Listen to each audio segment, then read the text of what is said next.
பொழுது எந்த ஆயுதம் இல்லாமல் எரிகோவின் மதில்கள் விழுந்தது.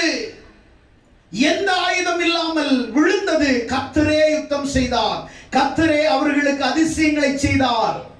இந்த யூதர்கள் கிமு 600 700 வரைக்குள்ள காலகட்டத்திலே தேசத்தை விட்டு தேசாந்திரிகளாக ஓடினார்கள், ஒளிந்தார்கள், பயந்தார்கள்.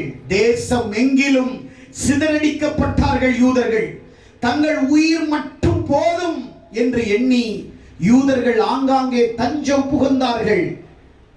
ரஷ்யாவுக்கு ஓடினார்கள், ஐரோப்பியாவுக்கு ஓடினார்கள், ஆப்பிரிக்காவுக்கு ஓடினார்கள், அரபு நாடுகளுக்கு ஓடினார்கள், அண்டை நாடுகளுக்கு ஓடினார்கள். இப்படி யூத ஜனங்கள் அங்கும் இங்கும் சிதறடிக்கப்பட்டு தங்கள் உயிர் போதும் என்று நினைத்தார்கள். தேசத்தை விட்டு ஓடினார்கள்.